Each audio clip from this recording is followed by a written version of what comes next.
Howdy, howdy, howdy, all you cool cats and kittens. Welcome back to the first day on the road to perfection here on Anti-Tools Farm.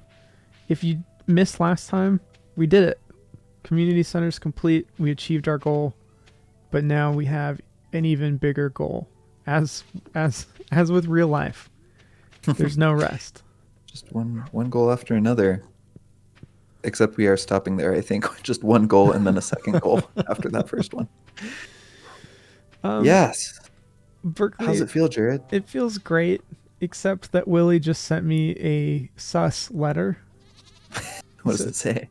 Jared, I've unlocked the back room of the shop. Come by when you have a chance. There's something I want to show you. Can I tell you what that is? Or Yeah, do you want to be surprised? You can tell me. So Willie has a broken down boat that, once fixed, will take us to the Isle of Ginger, aka Ginger Island, which is where a lot of the stuff that we can't do for perfection is, and a few of the things we can do. That's all there right. on Ginger Island. So we'll be doing that eventually. I think it takes something like 100 hardwood to fix the boat, plus a bunch of iridium and a bunch of batteries. So that will be way in the future. But someday we'll see what Willie's got cooking there. I look forward to it. I don't know, the unobtainable aspect of Ginger Island makes it seem like it's some sort of paradise. So I've never been there, but all the quotes that I see when I was looking up funny dialogue, a lot of the funniest dialogue happens on Ginger Island. So something to look forward to. So Berkeley, my goal is to become friends with everybody, and to do that, you recommended a specific strategy. Apparently, hearts decay over time.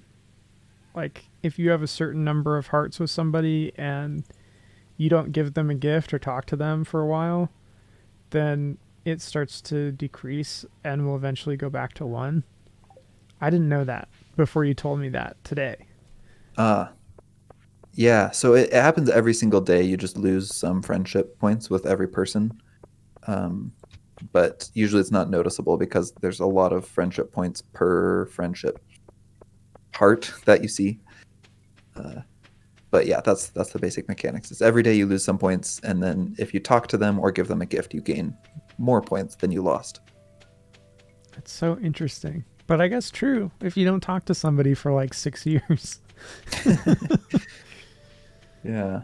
But the exception, which we were talking about before the stream, is once you hit full hearts with someone. So that's 8 hearts with a bachelor or bachelorette, 10 hearts with a non-dateable character, or 14 hearts with your spouse, then it stops decaying.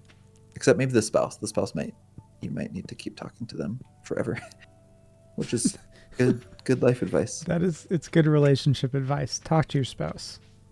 Every single day. Oh no, I just triggered a cutscene with the wizard. Ooh, why is that bad? Well, I was trying to find Linus, and now I'm talking to the wizard.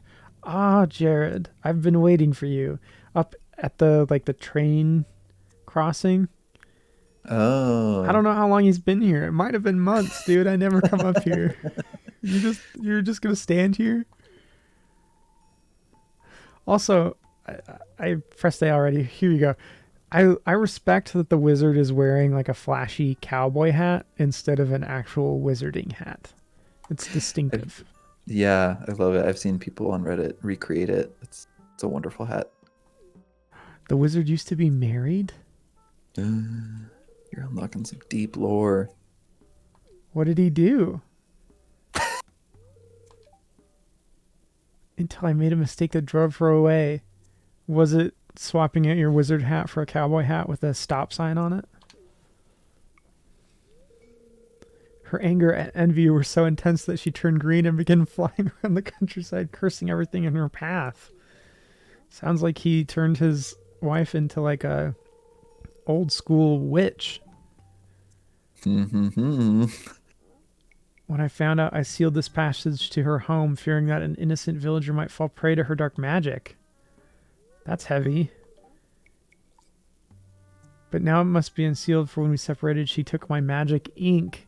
I need that magic ink back. I do this myself, but I can't see her again. That's why I need your help. Did that line feel a little bit Rick and Morty? I need that magic Yes, ink, Morty. it definitely did. Okay, in order to unseal the passage, we need a dark talisman. Talk to Krobus in the sewer. He should know where to find one. I would, but I don't have a key. I can't get in there yet. Oh, I thought we could. Could we? I thought you didn't get a Let me key try until you it. complete the museum. Um, Let me try right now. Yeah, we can get in. Oh, really? Okay, Or I can cool. get in. I don't know if you can. Oh, and here's the witch flying by on a broom. Cool. Cool, cool, cool, cool, cool. Now, where's Linus? Is he in the bathhouse?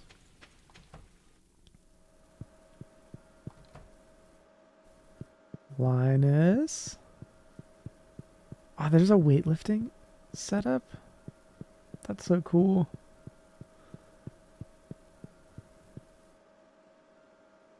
My diamond. What? What Berkeley, happened? this magical hut inside the locker room took my clothes and my diamond away. Yeah, man, you can't swim with a diamond. Like that size, that would drag you straight to the bottom. That's a really good point. I wonder how much that would weigh.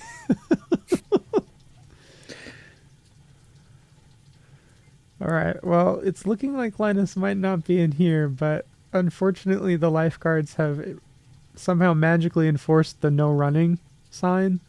So it's going to take a long time to find out definitively. This is a big bath. Yeah, I think it's more of a swimming pool. I mean, like bathhouse is different from a bath in my mind. Oh, true. I don't know what I'm basing that off of. Well, bathhouses have Roman columns, apparently. So at least that is different.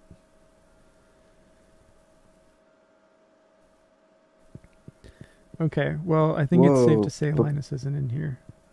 Barma says same graphics as the sewer, just a different color and smell, which is funny. But is that true? Is it the same layout for the Uh, bathhouse and the sewer? the steam, you have like the steam flowing, but in the sewer it's probably like green instead of white, and Thank to lines. imply stench, the bog of eternal stench. If you're a fan of the labyrinth,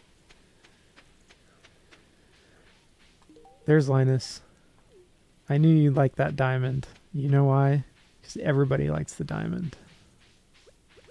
Who else am I here to talk to? Wow, it's already. I wasted a whole day walking around the bathhouse. What? It's good to know about. All right, Caroline. It's time. Berkeley, does your friendship score go down if you shoot somebody with a slingshot? It does. So after Or we get Mayor Lewis to 10 hearts, we could reduce it.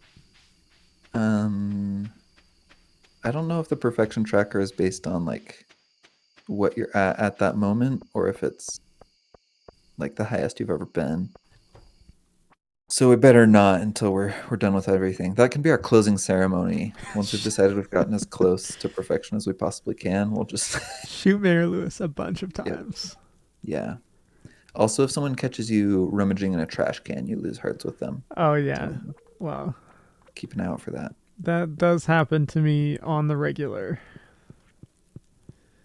So this altar to Yoba has these little red and blue dots in it that make it look like somebody was like playing army guys or with their like minifigures on the altar before the service started. That's amazing. Which I can't blame them because it looks like a cool castle. Jared, I collected 61 blackberries today. Do you want me to keep those for Wow. snacking on, or should I sell those? You have to sell them. We're here for the money. Okay.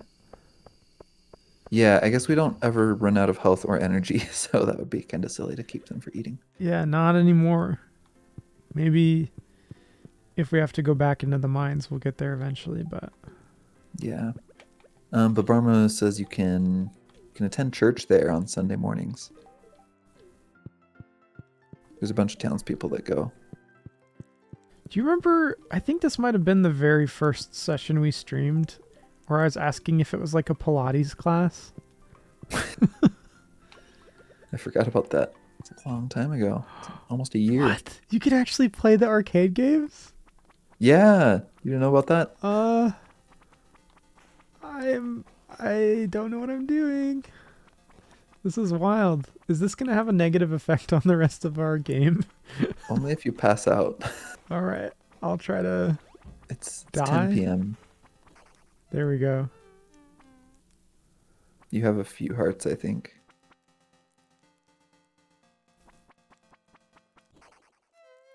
While you're in Cowboy Land over there, do you want to do some trivia? Yeah, I love the trivia. Okay, so last time we started doing cutscene trivia, and we only got through one question, so I've got a bunch more queued up. So this is another cutscene, or like another heart event. So there is a character who asks you to settle an argument about tomatoes. Which character do you think that is? In chat, feel free to guess as well. Well, the only person that I know of who deals in fresh produce is going to be Pierre. So that would be my guess. But I know Mayor Lewis has a garden, a crappy garden in front of his house.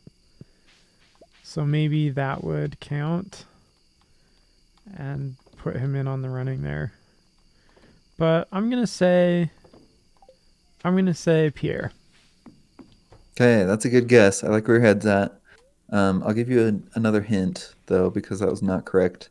So the specific argument is this character was asked to get fruit for a fruit salad, and he came back with tomatoes and then got in trouble with his spouse. Well, this is giving me scientists. So in all STEM degrees, there's like a certain, I don't know, sense of humor. And one of those is like, knowledge is knowing tomato is a fruit. Wisdom is knowing not to put it in a fruit salad. I heard that first in an engineering class, I think. Anyway, it's probably not just an engineering thing, but that's giving me scientist vibes. And that means Demetrius would be on the sciencey side of things. Nice. Yes, that is absolutely correct. That was Demetrius. Yeah, kind of. It's a weird one because you lose hearts with him if you take Robin's side, even though she's 100% right. So you kind of have to choose how true to yourself you want to be there. He's got a fragile ego, I guess. Yeah.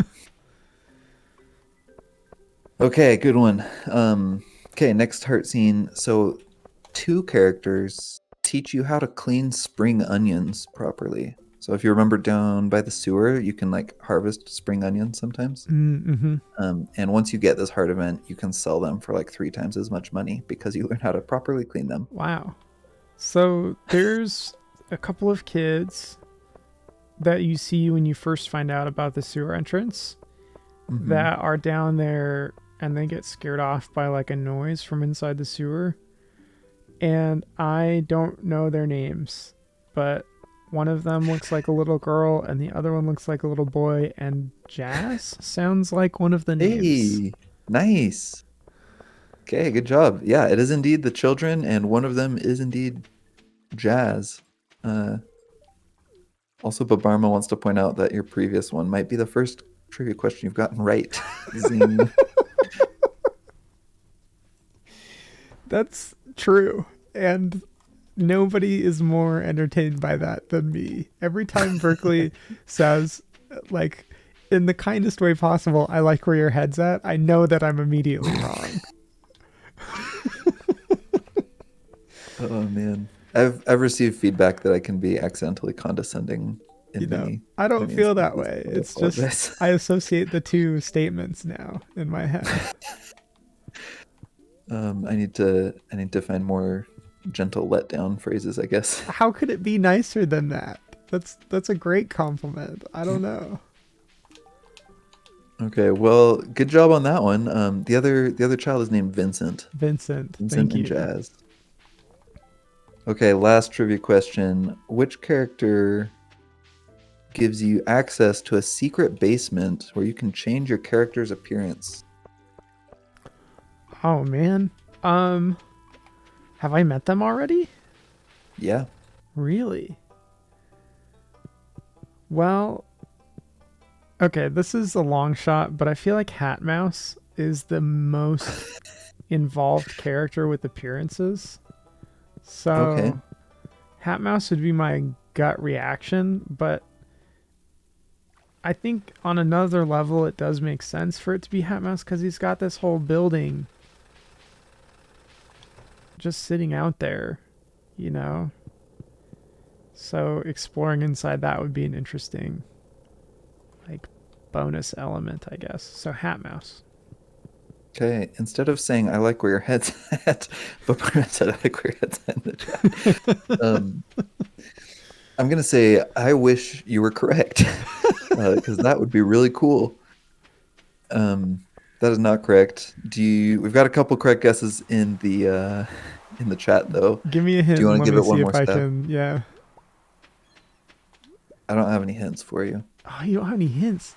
Wow. Okay, What do you so want? it's gonna be pretty obvious then, is what it I seems just like. haven't thought of a hint. So I've met them already. Who could have space for a secret basement? Okay, let's ask ourselves if technology has progressed far enough in Pelican Town for you to physically alter every part of your appearance. Oh, definitely not. Okay, so it's got to be the wizard. Ah, nice. Ding ding ding ding. Yeah, the wizard. I don't remember what triggers it, but yeah, at some point you can get into his basement and change how you look. Nice job, Scamble and Babarma, for guessing that. Maybe it wasn't a guess. Maybe you knew. I know you two are avid Stardewers. I like where your head's at. No, you can't say that. They were right.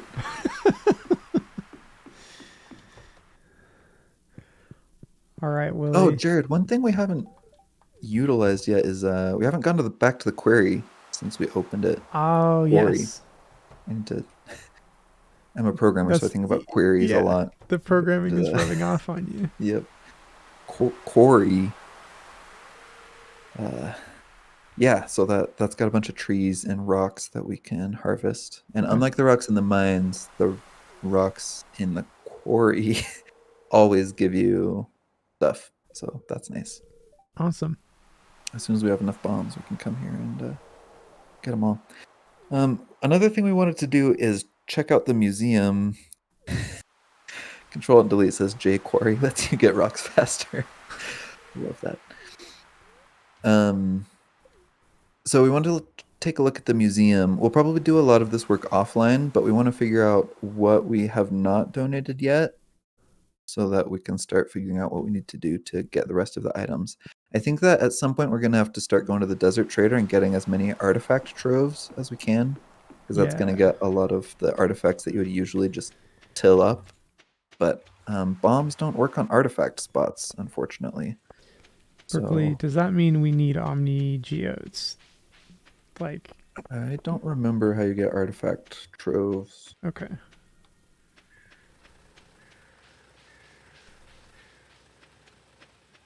Omni Geodes would definitely help, though. What do you have something in mind? Well, I was just thinking that Omni Geodes are something we can get from the quarry and from the mines, potentially.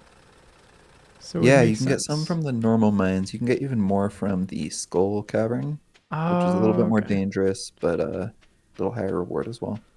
And you're right. Yeah, the Desert Trader sells one artifact trove for 5 Omni Geodes. Okay. So we'll be wanting lots of those. All right. Well, I am up at the quarry right now. Do you want me to do some harvesting? Yeah, sure. Do you have bombs? I do. Cool, cool.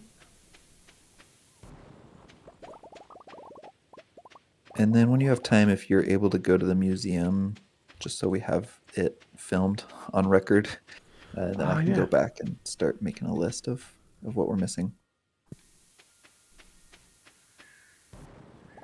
Oh, apparently a squid farm gives omni geodes as well.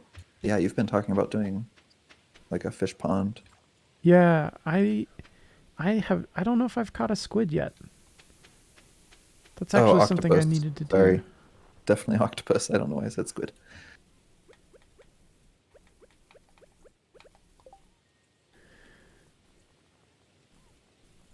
Oh, and you can buy omni geodes on Tuesday from Krobus. This is great. Thank you all for the tips. We clearly don't know what we're doing.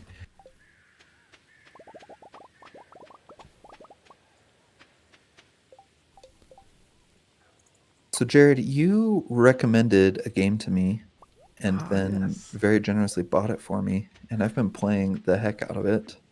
Fallout 4. Want to chat about that? Yeah. That is one of the great role playing games that I've played. Um, but it's not your typical RPG. I would say. At least most people think fantasy, and if this is your the fantasy world you're imagining, I don't want to be you. Put it that way. Yeah. So, a little background on the game. It's by the same people as Skyrim, and I think if I had to summarize it, I would say it's Skyrim with guns. Uh, it Yeah. takes place in a post-apocalyptic America. So there was a nuclear war at some point. Is it canonically in the 50s, or is everything just styled like the 50s? It's styled like the so I could be wrong. Chat, you can correct me if you know more about this than I do, but I believe it actually happens close to modern day, but the technology is 50s style because fusion nuclear fission was popular in the 50s as like the future of the humanity basically. And so the game studio is kind of running with the idea that what if fission never ran out of style, you know, Mm. what if it persisted? So Yeah. One way that I saw it framed online was that like instead of computers taking off, nuclear energy did. And so like all of the culture and all of the art and all of the style kind of evolved with that. yeah. Control and Delete really wants us to know that it's Boston, not America. Um, yeah, so yeah, it's an RPG. You start out you're a person who lived in the pre-war times and then was cryogenically frozen for 200 years, and then you come out in this just post-apocalyptic nuclear wasteland, and there are zombies and there are bandits and there are big secret high-tech organizations, and you're just trying to make your way in the world. And I don't want to say too much more than that about the plot without spoiling it. But Jared, tell me why you like this game. Oh boy. Well, first off, if you're interested in American history, this has because of its situation, right? It's in the New England Commonwealth area. That might not be the right name for it, but there's a lot of kind of homages to early American history Yeah. that can be fun if you know what you're looking at, or educational if you don't. But there's also a lot of just interesting secret things. I'm a guy who likes to break games and not focus on the main quest line and just dig around places that aren't obvious. I find a lot of joy in that. And this game has plenty and to spare on the road not as well traveled. It's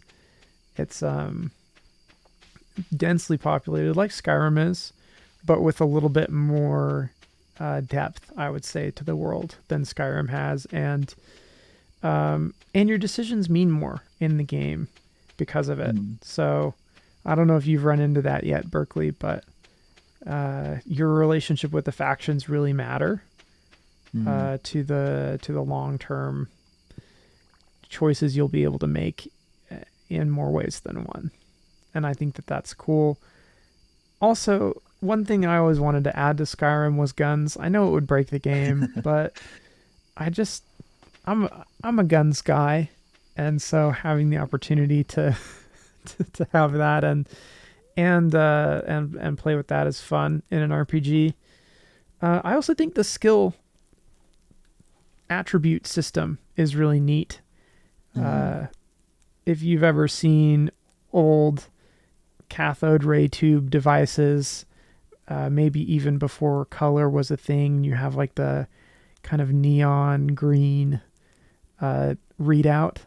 All the computing devices in the game have that same aesthetic, but they can do all sorts of interesting things, and you can develop your character in really interesting ways that I guess Skyrim is equally as interesting in that way, but it's a different path and maybe a little bit more grounded to a world without magic. Yeah, yeah, that makes sense.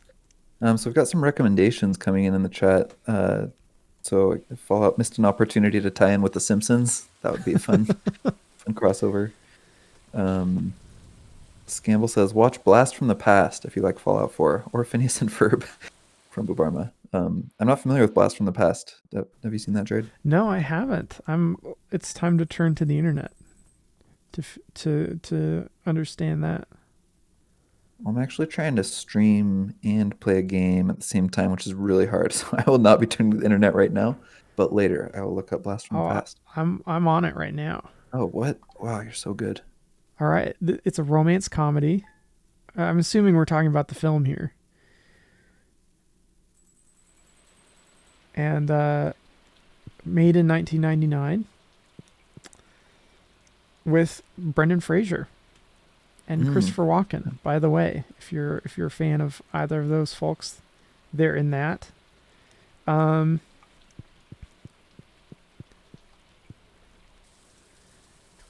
film focuses on a naive 35-year-old man, Adam Weber, who has spent his entire life living in a Cold War era fallout shelter built by his survivalist anti-communist father, who believes the United States has suffered a Soviet nuclear attack. Okay, I actually do think I've seen this now that I'm reading the summary. Yeah. Okay. Yeah, so it turns out, spoiler alert, there was not actually a nuclear attack. Well, in Fallout 4 there is, and it's very clear. Yeah, you can see it everywhere in the radiation damage you get from just walking around. Yeah, so I've enjoyed the game. Thank you for the recommendation. A couple of things I wanted to point out about it is so you compared it to Skyrim and how the factions and the decisions that you make are a little bit more like consequential and a little bit more well thought out. Mm-hmm. So this game came out, I believe, 4 years after Skyrim, and it definitely seems like the makers had kind of fine-tuned that formula for having a really interesting world and having lots going on within it. I haven't seen a ton with the factions, but the one thing I have seen where there were two factions I was thinking about joining, and now they're at war with each other. So I definitely can't like hedge my bets and keep one foot in each camp. Yeah. And that is not something that I ever saw in Skyrim. So, yeah, definitely seeing how there's more consequences for your decisions in this one. Also, just with all the enemies that you fight, it feels like they're a lot more memorable and almost fun in some cases, I want to say. It seems like each group that I've faced up against has had some sort of gimmick or some like distinguishing personality trait. The biggest one that comes to mind is I infiltrated this gang where everyone was just kind of Al Capone themed. Oh Um, yeah.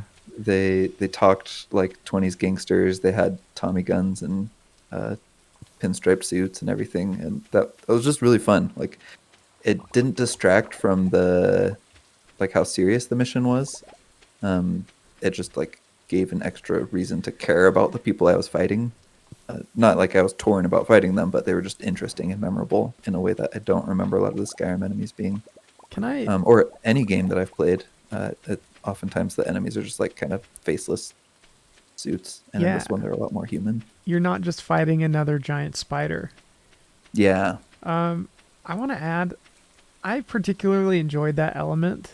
Um, you talked about there being like different factions with different levels of technology. A lot of the people you run into are in like 20s or 30s phase of technology and the culture as well, like the way they speak and dress and all that stuff. And I found that to be really fun. It was almost like being in one of the Star Trek Next Generation uh, private eye, like I don't know if the term noir is the right term, but like kind of the gritty detective 1920s vibe. And it really worked, I felt like, for a Mm. lot of the missions. It was fun. Yeah.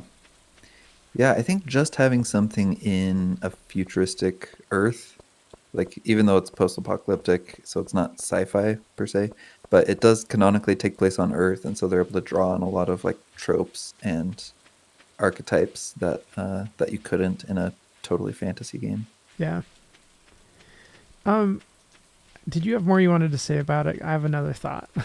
I don't want to interrupt you I've got though. a couple other bullet points here about the game in general, but Okay. nothing else about characterization. No, go for it. Give me your. Let's hear it.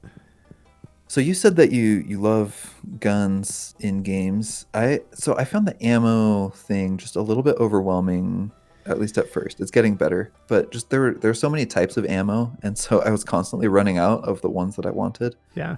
Um, so that was a downside for me. I wish they had like 4 or 5 types instead of I want to say I've come across almost 10 so far, and there might be more. Um, And then also, I just want to advocate for cheating a little bit. Not in multiplayer games, of course, but so I found I was having a hard time getting into it. I was really overwhelmed trying to figure out what to scavenge. The system has pretty low like carrying capacity at the beginning, and lots of stuff that you can craft, but lots of ingredients that you need to craft those things. And so I like for the first 5 hours, I wasn't really getting into it. And then I just ran a command within the game that gave me like it multiplied my carrying capacity by 10. And from that moment on, I loved it. So I just want to advocate playing games your own way. And you don't need to make it as hard as possible all the time. You can feel free to pick and choose what parts are interesting to you. And to me, carrying capacity was not interesting. So I ignored that part. That's great advice. I did the same thing. One of the cool things about Fallout 4 is that it's deeply moddable, and the company that released it, the studio that released it, actually supports mods with an in-game mod browser, and you have access to all the console commands for the game. So you can really kind of customize your experience to be what is fun for you, and that's nice because you know not every element for me. It's the colony or base building aspect. Don't love it. Hmm. So it's cool that they gave us an option to be able to get around that. Yeah. Berkeley, I have to ask you, without spoiling the main storyline, it's a lot more personal than Skyrim's was, I feel. Yeah. Yeah, I agree. Skyrim is just kind of a generic, you're the chosen one and the the world is about to end, so stop it from ending. This one is a lot more you have been personally hurt and you're on a path to heal yourself, get revenge, some combination. Yeah. And I like that it's personal in a relatable way. I mean, not directly applicable to my life, but it's something that could happen to me. Whereas in Skyrim, I'm never going to be the dragonborn who has to eat dragon souls to save the world. That's just not a situation I'll be in. I can't relate to that. But I also felt like the character, because the story is more relatable to regular people, I felt like um, the character you're playing feels more real and has more feelings and that's all better fleshed out than in Skyrim. Mm. Yeah, I have something to say about that. First in the chat, Control and Delete says that Nick Valentine was his favorite sidekick. I loved Nick Valentine. The first time you met him, that was a really cool reveal. And then, yeah, hanging out with him afterwards, he's an awesome character to play with. Um, As far as the protagonist, I agree with what you said comparing it to Skyrim. I have had a hard time not comparing this to Assassin's Creed Odyssey. So that one, so in Skyrim and in Fallout, you create your character totally from scratch. You name them, you design them. Um, Skyrim really doesn't give you any like motivations in game other than that you are the Dragonborn. Fallout does give you motivations, but there's a wide range in like who your character can be. In Assassin's Creed Odyssey, uh, they give you a choice. You can play either the male character Alexios or the female character Cassandra. But both of those characters have voice actors. They have names. They have stories. They have personalities. They have like uh, sprites. Is that still the word in a 3D game? Yeah, They I think so. Or have like a character animations. design, animations. Yeah. And so they're a lot less customizable. And I actually found that that made me care about the character a lot more, because the scenes that had my character in them felt like a movie or a story. And because it was less customizable, the designers of the game had more control over the story. And I think they were able to tell a better story than I would have been able to. And so I agree that like the Fallout main character, I've cared about them a lot more than the Skyrim main character, but not as much as characters that are like already given to you, if that makes Interesting. sense. Yeah. Yeah, I think that's fair. I would actually say that Fallout, the decision making you have to do in Fallout tells you more about yourself than it does about the main character. So in a way the main Mm, character is you, but in Skyrim there's no clear way that your character feels about things. That just doesn't mm-hmm. really factor into the dialogue. Um, but yeah, I do agree that it's not, the main character is still very much a version of you. Um, they're not like a fully developed, preconceived idea, for sure. Yeah. Cyber Surfer says that they, for one, are for sure going to be the Dragonborn, so they find Skyrim very relatable. So honored to have you in our presence, Wow. Dovahkim. I wish that I knew the bard songs that you can pay the bards to sing in the inns better so that I could sing one to you right now, Cyber Surfer. Maybe next time. We're just raking in the eels right now. This is great. Or we were a minute ago. I should have said that a minute ago when we were. Now it's a little quiet. So yeah, thanks for recommending Fallout. I recommend it to most people. Maybe not a great starter video game if you're not really into video games, but if you like open world RPGs, this is a good one. Yeah, it is long. It's very long. Hmm. So if you're looking for something that is affordable and will entertain you for not a ton amount of money, this will do that. But it's not the newest game. I think it's almost 8 years old now. 2015. Yeah. Yeah, so it's a little dated, but there's a lot of modability. And honestly, if you're looking to play the newest, bestest thing, you're probably already super into gaming, anyways. So Yeah. So I didn't have any like good console or gaming PC until about a year ago, and so it's been super fun for me to play all the most popular games that are like 5 to 10 years old, and back to because they back to run great back. on my machine and they're cheap. It's fun. Yeah, I don't know. It's great. It's I've had Berkeley reading my favorite book series right now, Hmm. and I can only imagine it's a similar experience. You don't have to wait for the release date. Like you can just start the next game as soon as you're ready for it. Yep, And I love it. that's a blessed life. Sinus Relief says that they relate deeply to being a nuclear radiation victim with a fully custom body. Well, congratulations and condolences at once. There's another eel. Okay, I've caught 5 gold star eel, 3 gold star cucumber, and or sea cucumber, and 1 purple star sea cucumber.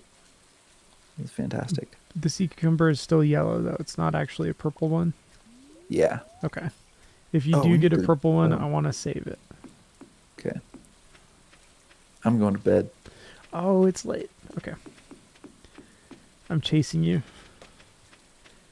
Babe, wait.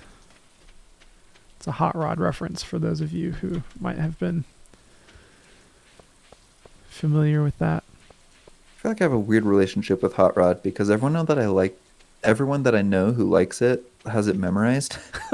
And I watched it exactly one time. I think I was 23 years old. And so it's not like it was enjoyable, but it's not embedded in my consciousness the way Yeah. that it is for most fans that I've encountered. Interesting. I don't know how many times I've seen it. Probably 2 or 3 times. 3 times. Sounds right. It's I don't know. I feel like Andy Samberg has shaped the humor of people who were born in the 90s and younger a lot because I think he shaped meme culture and like internet skit comedy, sketch comedy uh a lot. Yeah, between Brooklyn Nine-Nine and SNL and uh, Hot Rod, our generation has gotten a lot of him. Yeah. Yeah, him and I would say Bill Hader. I think Bill Hader might be the unsung hero of He's so good. yeah, like I've never seen a part that Bill Hader's played that I've had a negative feeling about. I'm always impressed.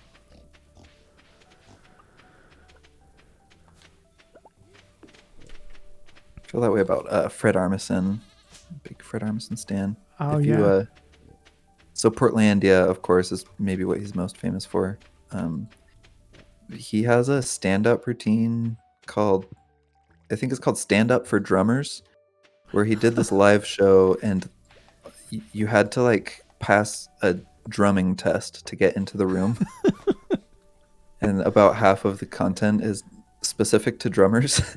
And I'm not a drummer, but it was hilarious. And it turns out that he's like really talented at lots Yeah. of instruments, including drums. I saw a piece of that and it was pretty crazy. The piece that I saw, he was actually like sitting in the audience, but at a drum set up in the middle of the audience.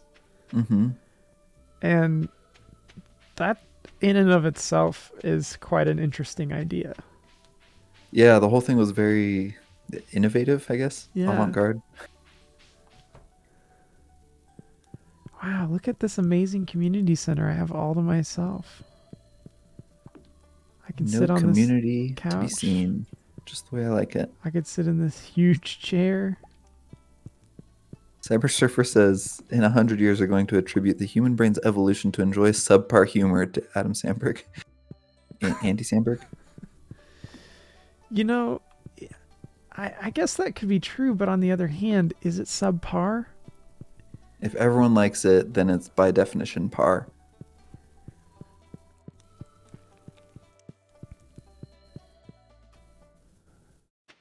All right, Berkeley. I'm who haven't I who have I not given gifts? Is there a way to see? Oh, there is a way to see. Yeah, so Excellent. if you open up the social menu, it'll have little X's to show how many gifts you've given each week. Okay. Great. And it'll show whether you've talked to them today. So remember, that's another way to get them hearts.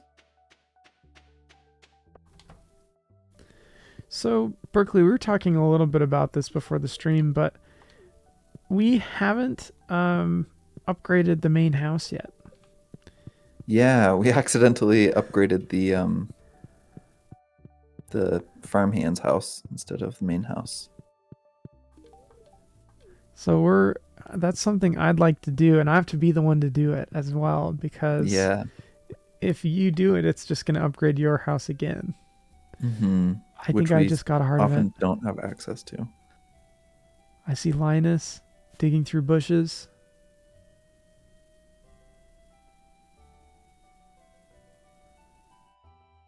Is he going to knock that potted plant off the table like I've wanted to?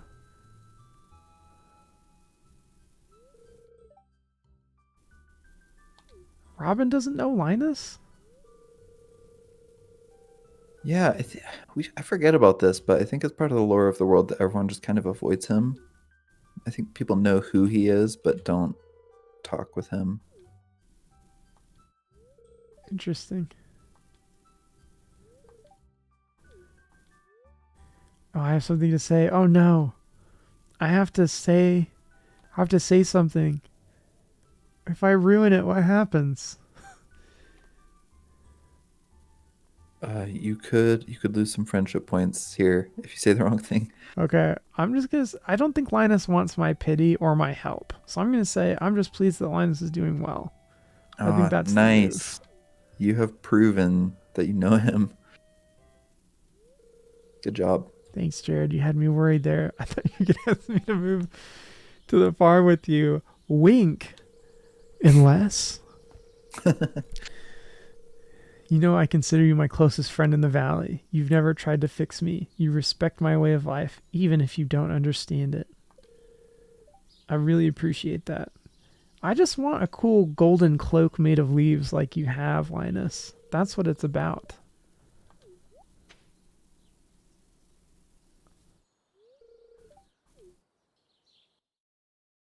Okay, does that mean I made it? Am I at full hearts with Linus now? Nope. One more to go. Okay. Oh, really? You're at 9? Yeah. That's awesome. Good job. Well, it kind of helps that Linus is the only person I actually remember anything about. So, there's that. I think my first playthrough, he was the first one that I got full hearts with. Mostly because I loved the mines, and so I would like pick up a forageable item and then see him right outside the mines and give it to him every day that I could. Oh, yeah. Very convenient. Yeah. And I feel like he is pretty easy to please in terms of what he'll accept as well. Mm-hmm. Except every few months I try to give him a granola bar, and every time he hates it or dislikes it. Interesting.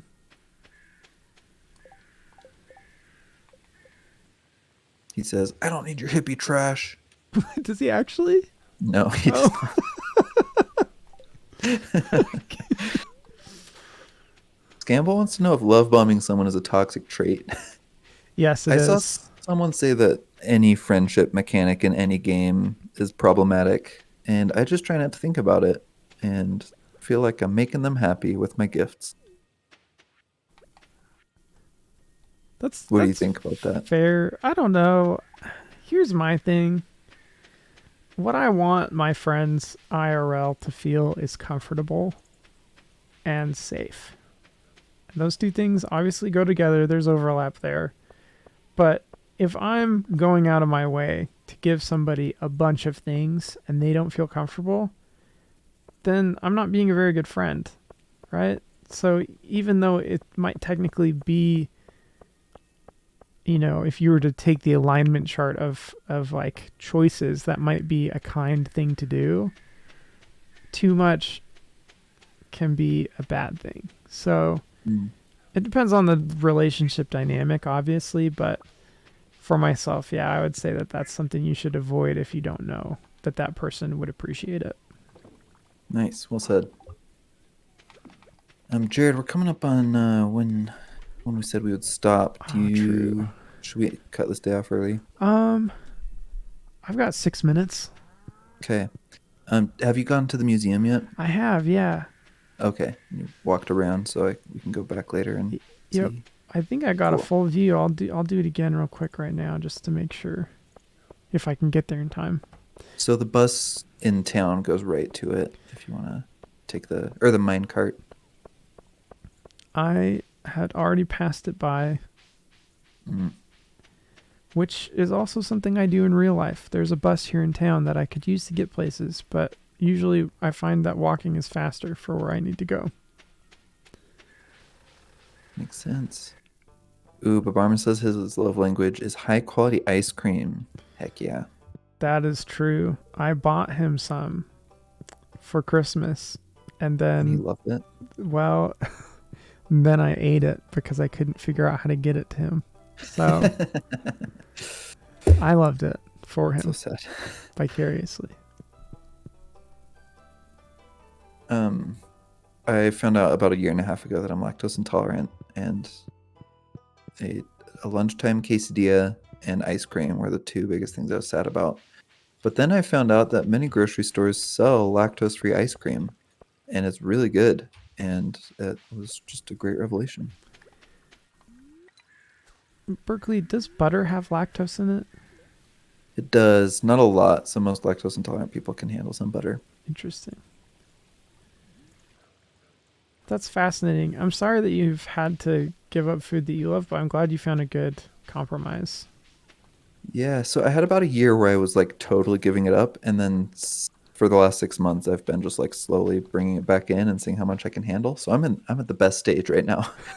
Um, uh, maybe you could call it the reckless stage, or the know my limit stage. That's a good place to be. I don't know. I think it's good to see what you can tolerate because I know nothing about like the human body from a medical standpoint outside of like the basics, but sometimes stuff like that changes. I used to be really Mm. allergic to cats when I was younger. I'm still allergic to cats, but it's not as bad as it used to be. So that's nice. I don't know if that'll work for you with lactose, but Yeah, who knows? who knows? You gotta try to find out, right? All right, how much did we make? Nice. 6,069 8 goals. Love it. Good job. Where's all this money coming from? You Mayonnaise you and are wine. the single most productive farmhand. Mayonnaise and wine is going to be the name of my next band. That sounds like a disgusting combination.